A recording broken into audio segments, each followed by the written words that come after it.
Bila ibu buka bu, maghrib ke?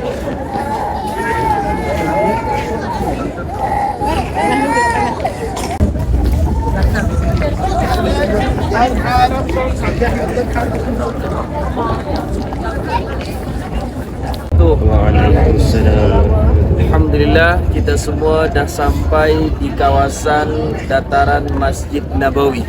Di hadapan kita ni adalah Masjid Nabawi, masjid kedua yang dibina langsung oleh baginda Rasul sallallahu alaihi wasallam.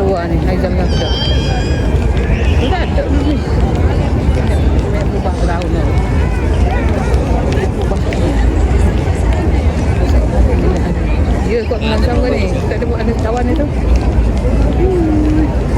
Pintu mana masuk itu?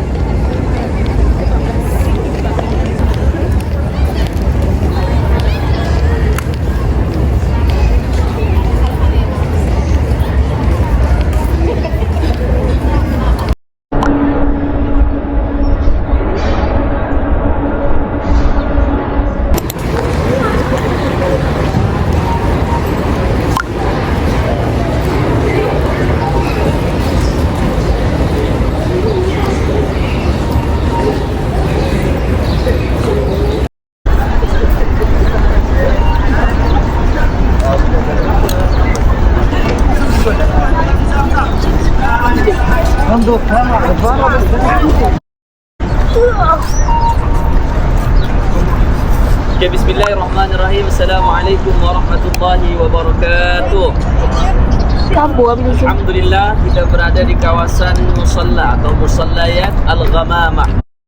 Ketika Rasul sallallahu alaihi wasallam melaksanakan salat istisqa, maka seketika ada awan yang melindungi baginda Rasul sallallahu alaihi wasallam, maka terjadilah seketika itu hujan.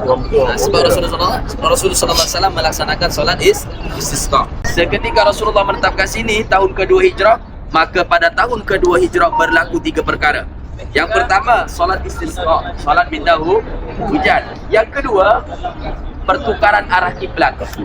Yang mulanya mengarah kepada Masjidil Aqsa, maka pada tahun kedua Hijrah Allah memerintahkan kepada baginda Rasulullah untuk memalingkan wajahnya daripada Masjidil Aqsa kepada Ka'bah Baitullah, Masjidil Haram Makkah. Maka pada tahun kedua ni berlaku namanya pertukaran arah kiblat. Dan yang ketiga, pada tahun kedua Hijrah berlaku namanya peperangan Badar. Boleh hafal semua?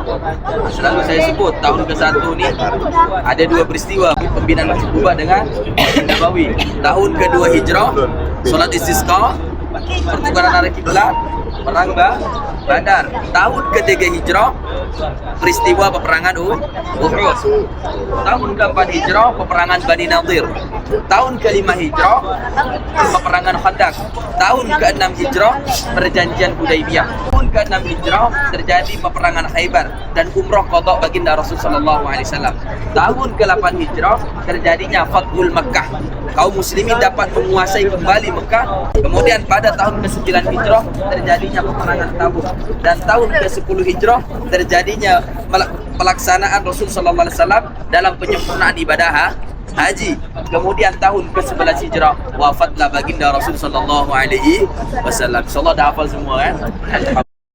Okay, guys, itu Masjid Abu Bakar. Tadi Masjid Al-Ghamamah, ini Masjid Abu Bakar. Dia kecil je ni.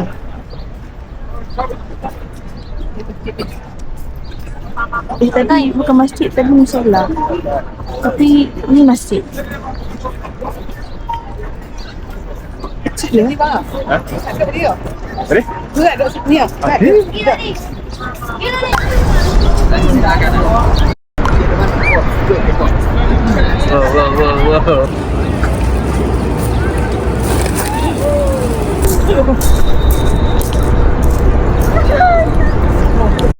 Raweh awak, raweh.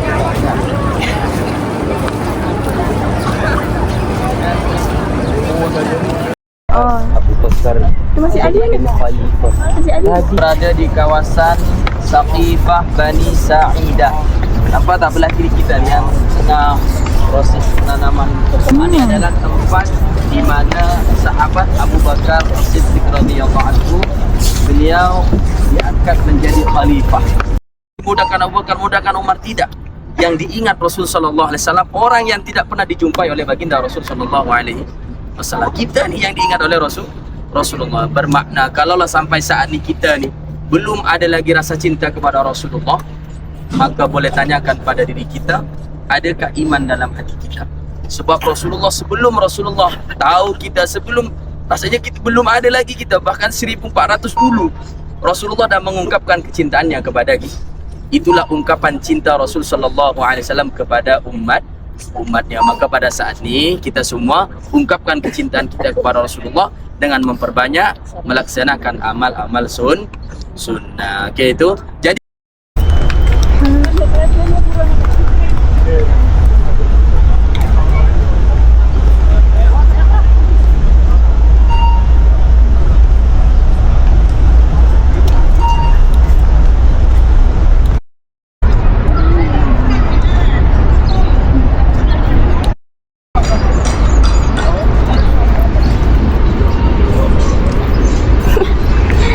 Dia lagi shopping ya.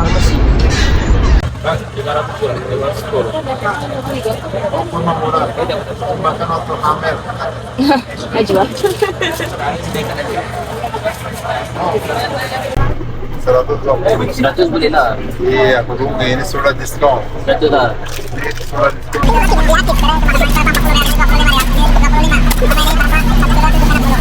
10 lebih. Ini paling murah. Kasih diskon.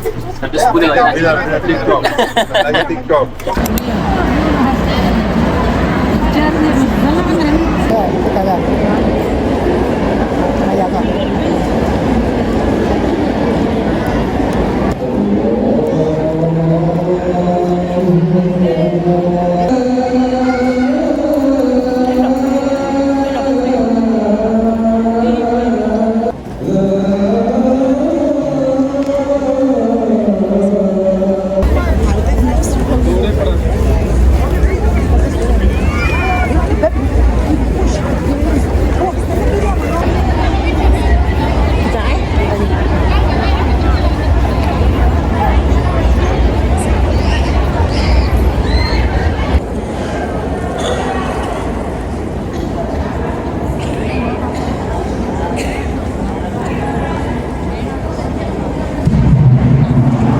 فقد فاز فوزا عظيما.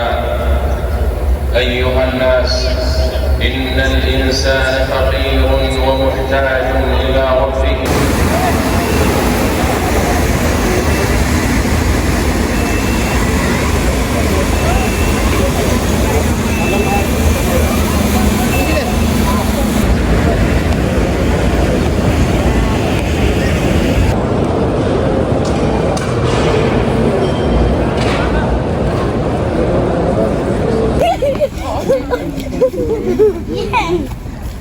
Best.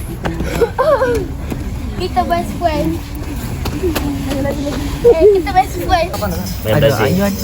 Kalau kita lah. Tunggu nafas ya. Siapa lagi nak sudu? Aku tengok jam ni. Jam ni kering. Baik dah sini dekat. Benar. Sekejap ni, ada? Cia. Dekat 6 minit tu. Betul.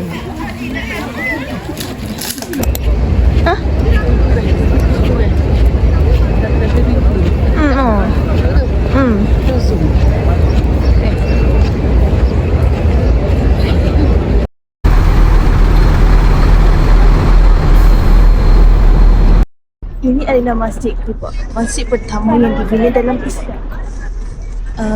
Ya, dalam Islam. Tapi yang dibina oleh saya dekat Madinah lah, di masjid pertama lah. Masjid Quba. Kalau saya datang ke sini sama pahala dengan mengerjakan satu umrah.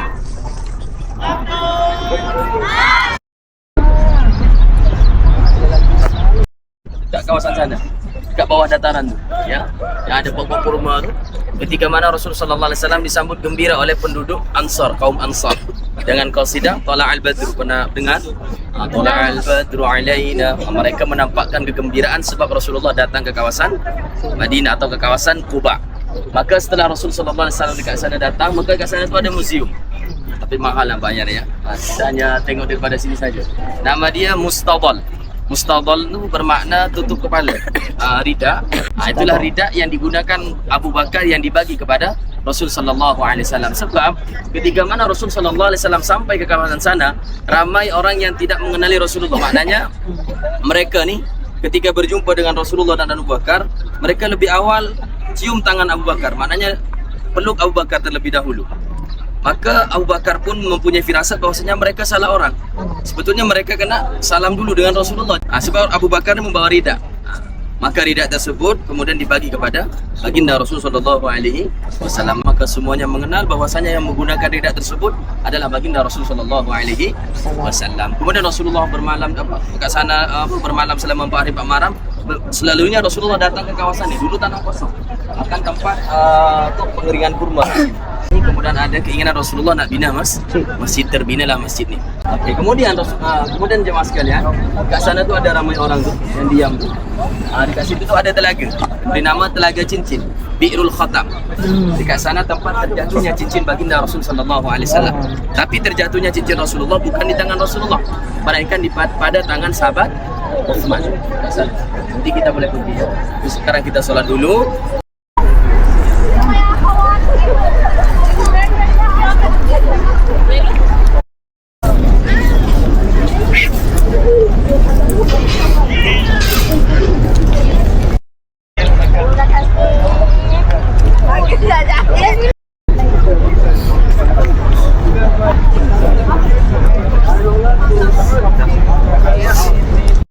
Kita dah sampai di kebun bul kurma ya. Dia kata lah. Ada tu. Tidak terus berbuah langsung jadi. Nanti paling bagus ini Ajualia dan bersama dengan Ibu Ubat. Ajualia ledang kurma Kuba ini. Ya Allah, jadi. Sabi ya. Boleh.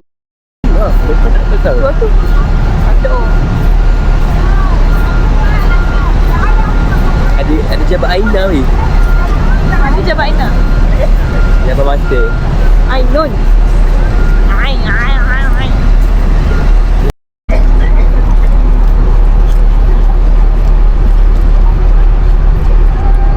Ini adalah Jabal Uhud, di mana peperangan Uhud berlaku. Nuqtah. Sayyid Ash-Shuhada.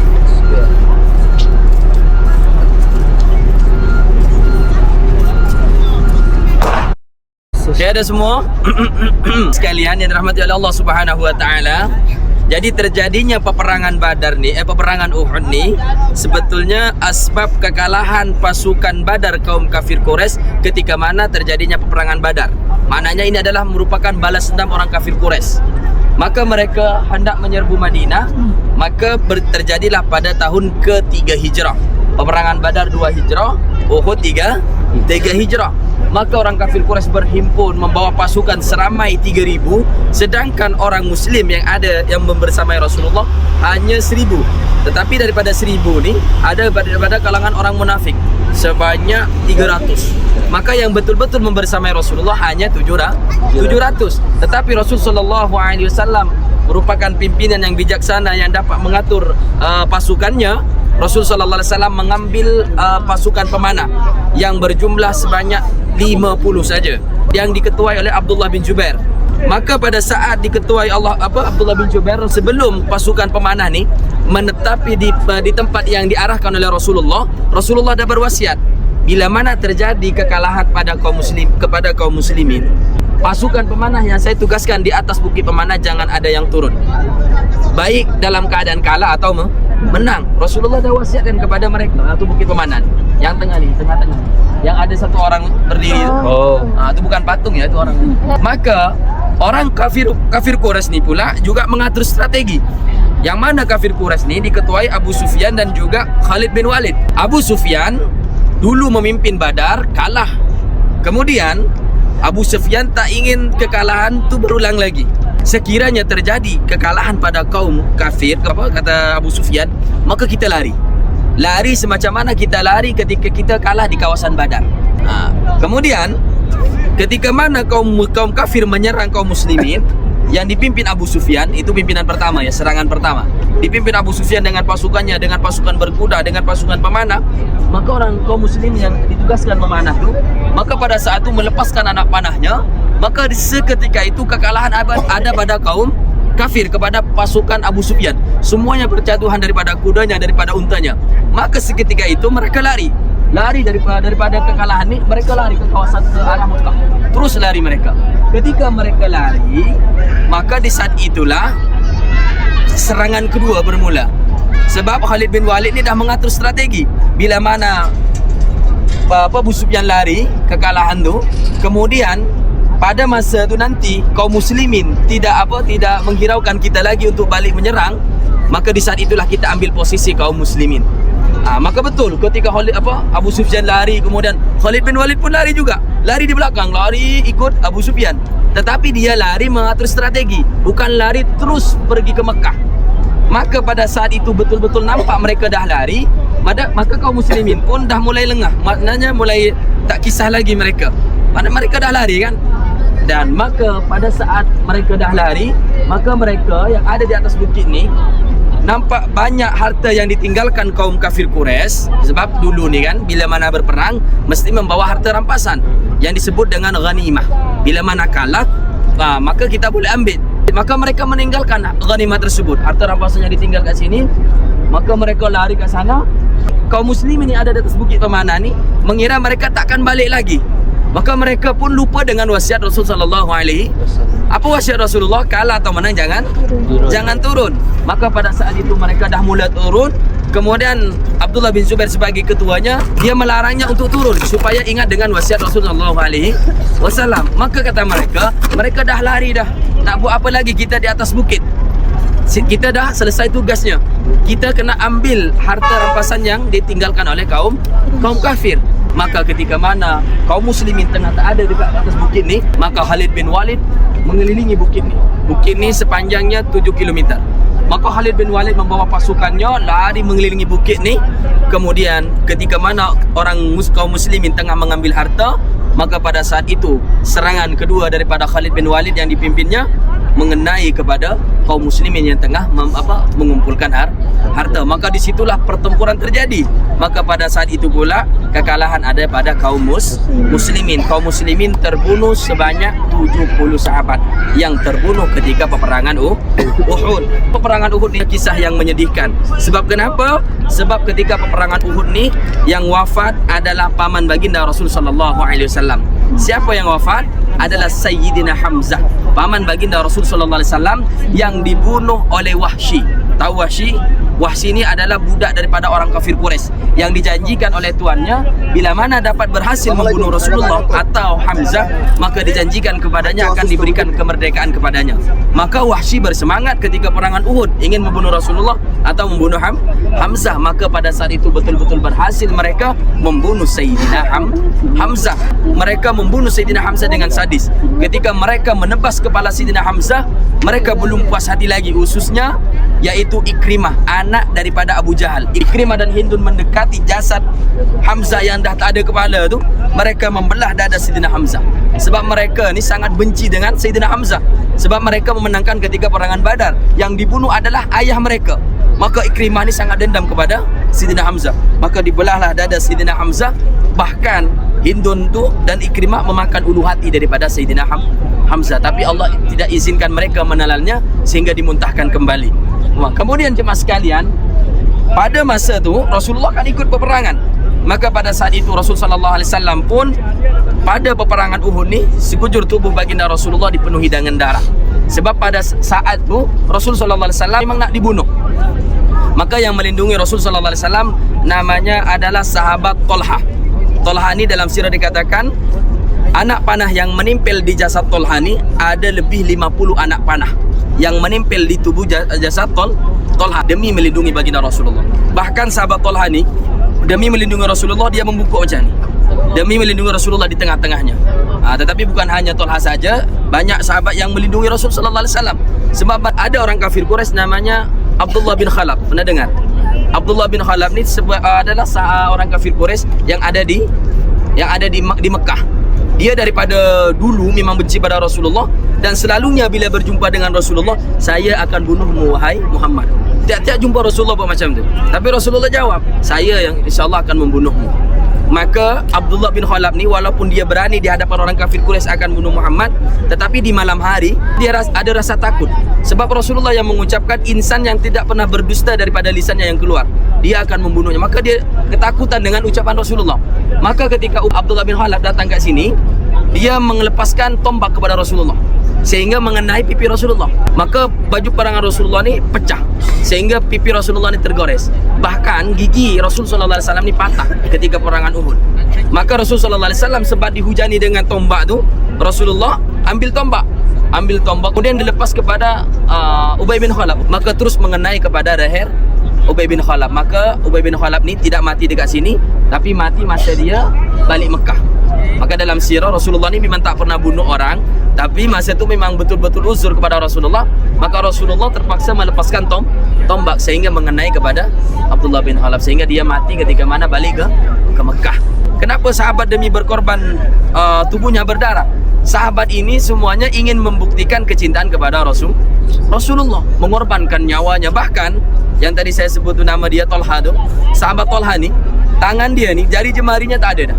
Semua jari jemari ni putus demi melindungi Rasulullah sallallahu alaihi wasallam. Tak cukup itu, sahabat Tolha ni tidak wafat, tidak syahid ketika Uhud. Bahkan Rasulullah sallallahu alaihi wasallam mengatakan kepada sahabat, siapa yang nak tengok ahli surga yang masih berjalan di muka bumi, tengoklah sahabat Tolha. Sebab dia betul-betul mengorbankan jiwanya demi melindungi baginda Rasul sallallahu alaihi wasallam. Kemudian ada sahabat lagi, dia baru kahwin, dia tak ikut peperangan Uhud. Dia minta izin kepada Rasulullah, tidak dapat ikut peperangan Uhud. Maka Rasulullah pun izinkan kepadanya sebab dia ada kewajiban untuk membersamai istrinya, baru nikah. Maka dia pun pergi ke Madinah, balik ke rumahnya, tidur dengan istrinya. Maka di waktu pagi dia mendengar kabar bahwasanya kaum muslimin tengah mengalami kekalahan di kawasan Uhud. Maka dia, sebab dia khawatir dengan Rasulullah, dia belum lagi sempat mandi, dia ambil baju perangnya, ambil pedangnya, ambil kudanya, kemudian lari ke kawasan Uhud. Maka betul-betul nampak masa ketika itu Rasul sallallahu alaihi wasallam tengah berdarah. Maka pada saat itu dia bertarung dengan kaum kafir. Maka pada saat itu juga Handalah wafat atau syahid. Ketika Handalah gugur peperangan Uhud, Rasulullah mendekati jasad Handalah. Rasul sallallahu alaihi wasallam mengatakan, innal malaikata taghsilul Handalah. Sesungguhnya malaikat telah memandikan jasad Handalah. Maka dalam semua sirah mengatakan satu-satunya manusia yang dimandikan langsung oleh malaikat jasadnya adalah sahabat Handalah. Maka ketika Rasulullah mengatakan malaikat telah memandikan jasad Handalah, semua sahabat tu mendekati jasad Handalah. Maka sahabat pun melihat daripada jasad Handalah betul-betul dipenuhi dengan air, sebab malaikat telah memandikan jasad Handalah. Handalah kan tak sempat mandi besar, sehingga malaikat tidak membiarkan mereka yang syahid di jalan Allah, melainkan mereka sucikan dengan dimandikan, turunkan malaikat untuk mandikan jasad Handalah. Okey jemaah sekalian, maka kisah yang sebetulnya yang paling sedih itu kat sini. Sebab kat sini ni Rasulullah betul-betul mengalami kekalahan. Ketika kekalahan peperangan Uhud, Rasulullah tak dapat menyempurnakan solat dengan sempurna. Maknanya tak dapat rukuk, sujud dengan sempurna. Rasulullah solatnya dalam keadaan duduk.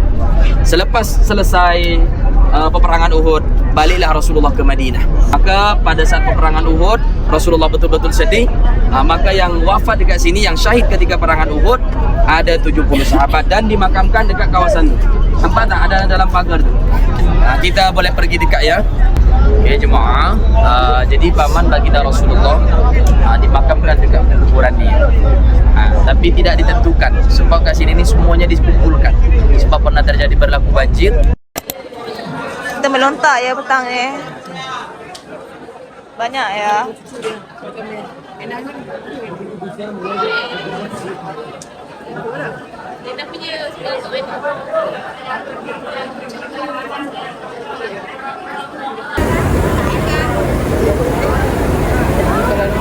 Kalau dapat nanti lagi buat pergi dengan ni, jadi yang pergi vacation. After discount.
Assalamualaikum.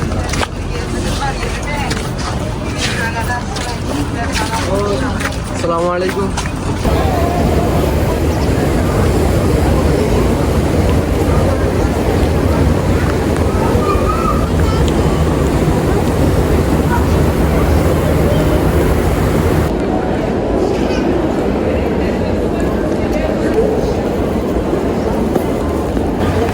Dah siap solat terakhir kita di Masjid Nabawi.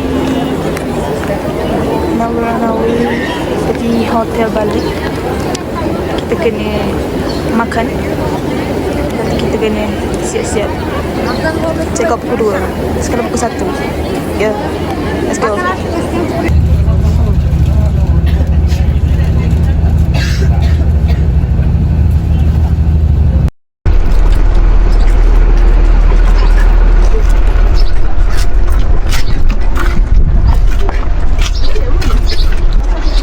Gimana ya? Apa? Rasulullah bersandar di perang Uhud. Mana simbing? Tu.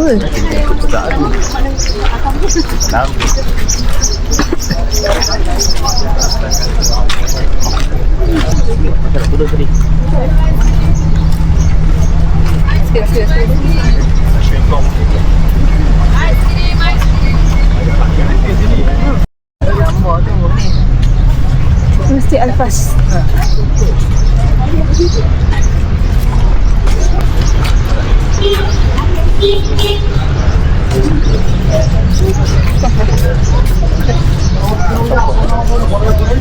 Ketika selepas peperangan Uhud ya. Jadi Rasulullah sallallahu alaihi wasallam ketika peperangan Uhud yang melindungi Rasulullah sallallahu alaihi wasallam ni ada 5 orang. Satu daripada seorang perempuan namanya Nusyaibah bin Ka'ab binti Ka'ab. Yang pertama adalah sahabat Talha bin Ubaidillah. Yang kedua Nusyaibah binti Ka'ab. Yang ketiga adalah Abu Dujana. Yang keempat adalah siapa namanya dia? Jadi ada 5 ya. Mereka membungkukkan badannya demi melindungi baginda Rasul sallallahu alaihi wasallam. Sehingga ketika mendengar daripada kabar Ibnu Qami'ah, dia lari kemudian mengabarkan kepada kaum muslimin dan kaum kafir Quraisy lainnya, saya telah berhasil membunuh Muhammad. Maka Abu Bakar mendengar, Umar mendengar. Maka pada saat itu Abu Bakar ni lari kemudian barulah menjumpai baginda Rasulullah tengah dilindungi oleh mereka ni, oleh 5 pasukan ni. Maka Rasulullah sallallahu alaihi wasallam dapat diselamatkan oleh mereka, tetapi Rasulullah sallallahu alaihi wasallam berdarah dekat sini. Tapi ketika mereka dah lari, maknanya dah meninggalkan peperangan, Rasul sallallahu alaihi wasallam datang ke sini dan melaksanakan solat dekat sini. Maka nama masjid ni Masjid Fasah. Maknanya betul-betul menerima ketentuan Allah Subhanahu wa taala. Walaupun masa tu betul-betul kekalahan ada pada kaum muslimin, Rasul sallallahu alaihi wasallam tidak meninggalkan perintah Allah Subhanahu wa taala dalam melaksanakan solat. Bahkan bukan hanya solat sendiri, Rasulullah ni tetap melaksanakan solat berjemaah. Ke sana dikatakan ada darah menempel Rasul sallallahu alaihi wasallam, tapi sekarang ditutup. Pas ni baru Rasulullah pergi ke Masjid Mustarah. Maka Mustarah itu bermakna istirahat, tempat rehatnya baginda Rasul sallallahu alaihi wasallam. Itu saja.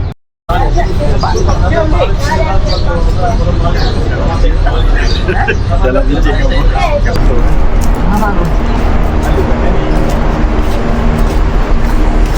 Ini apa dapat itu? Kita pernah beli ya.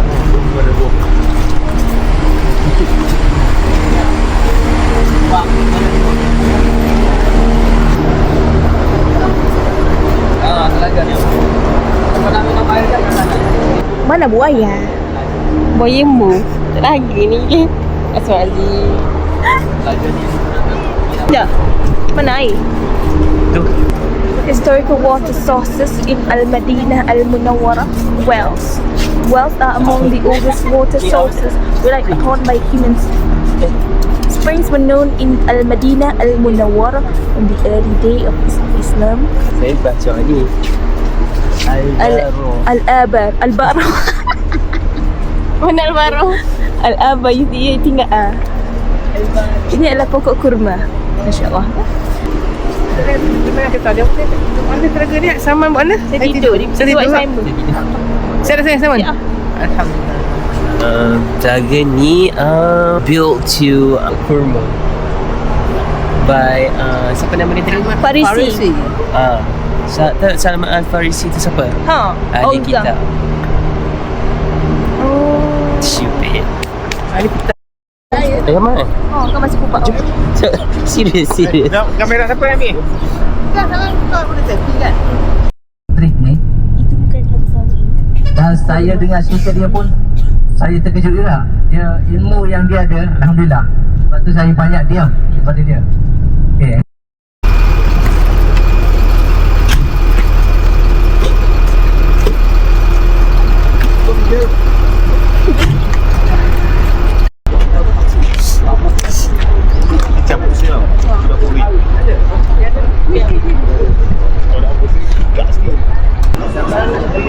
We are food hunting right now because we are hungry. Right now is 3 pieces 13. times nawi. What times nawi? Kau nak pergi tak kopi tu? Tak. Now is 8:30. Our flight is at 10:40 p.m. So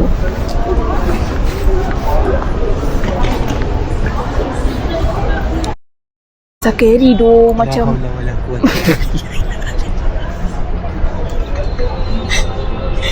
scary doh apa doh ni. Itu our moment lah je ni Apa? macam. Kita ni nak bawa ni. Bawa apa? Sekejap, kau bawa ke kamera ni, Zak? Bawa kamera ni. Tak. Sebab dia punya tidak dan berhenti. Punya filem. Kau buat. الهجرة رحلة هادينا حمل الإسلام لنا دينا الهجرة رحلة هادينا حمل الإسلام لنا دينا فسلام